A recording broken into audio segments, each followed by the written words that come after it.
Imagine a sterile doctor's office, the smell of antiseptic, the cold glow of lamps, and a piercing silence that is about to be shattered.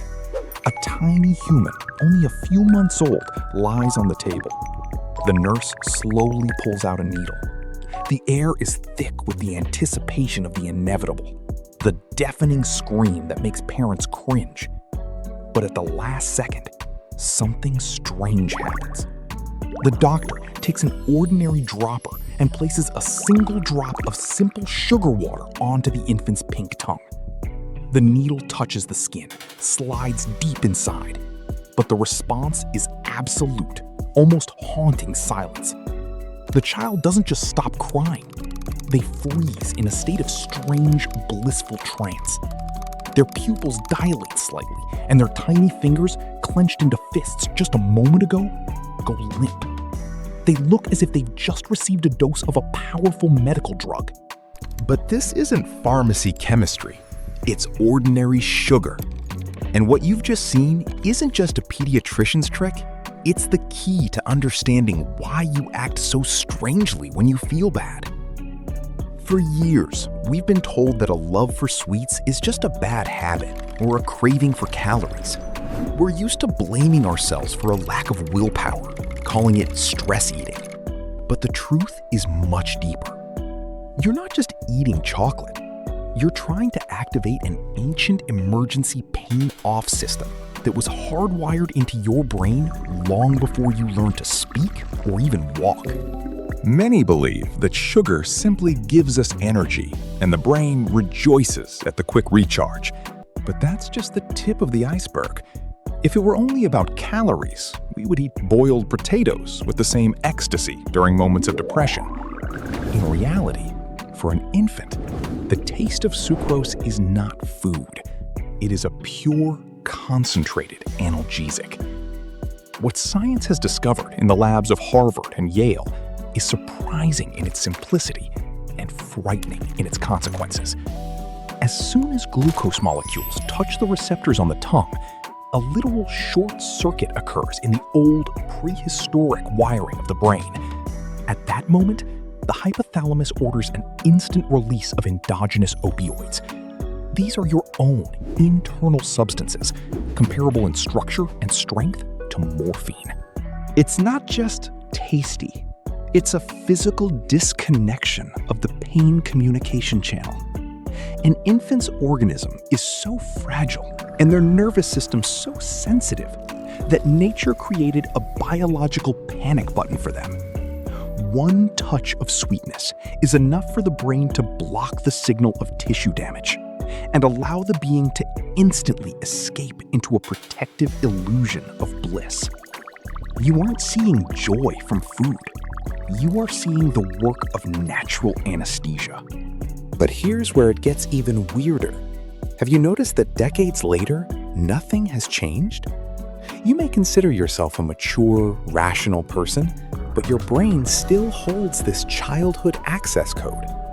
Scientists conducted an experiment that forces us to reconsider everything we know about self-control. A group of volunteers was asked to keep their hands in ice water. This test causes an increasing, almost unbearable ache in the joints and muscles.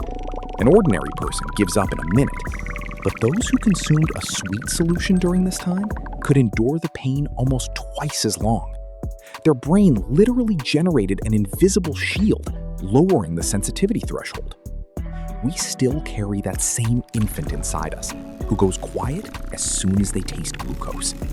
Imagine a situation, a difficult conversation, a boss's criticism, or a painful breakup. Your body feels this as a physical wound, and at that moment, your hand reaches for something sweet. Your limbic system doesn't want dessert. It's screaming for help. It demands to activate that same ancient sweet hallucinogen protocol to drown out the emotional sting in your chest. For your gray matter, there isn't much difference between a doctor's needle and a painful breakup. Pain is pain, and the chemical response to it is always the same. You aren't a monster or a weak-willed person. You are a biological machine, trying to fix itself in the fastest way available. But a trap lies within this mechanism. Sugar is the great illusion of our body. It doesn't solve the problem. It simply lowers a heavy curtain before your eyes for a while. We live in a world where every second adult is in a state of endless searching for this safe harbor from childhood. We try to return to that state on the doctor's couch, where a drop of water on the tongue made the world around us unimportant, soft, and safe. This isn't a mistaken upbringing, it's a biological imperative, an ancient alarm clock in your head that rings every time you are afraid. The most frightening part is the price of such comfort. By constantly pressing this painkiller button, we wear out our reward system. The brain gets used to the idea that any trouble can be treated with an instant hack through sugar. Over time, receptors go numb, and you need more and more of the hallucinogen just to feel normal.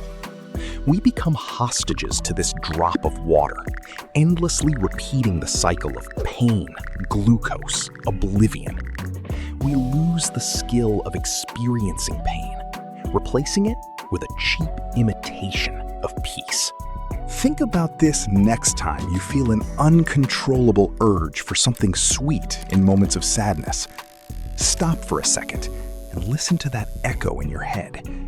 It's your inner infant seeking protection from a harsh world, trying to turn on its old defense mode. But now you know the secret. You see a mechanism that is hidden from everyone else. You understand that sugar doesn't feed you. It simply turns off your light so you don't see the darkness. And this knowledge is your only chance to take back control from ancient instincts. It is a miracle of biology, and simultaneously, its most treacherous curse. But if sugar is our biological shield, what happens to us when we lose the ability to feel the sweetness of life in a literal sense?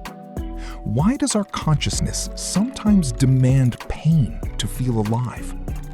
In the next video, we will break down an even more stunning bug in our hardware, why our brain makes us cry with happiness, and how tears of joy actually save your heart from a literal rupture. You'll be surprised how thin the line is that separates your bliss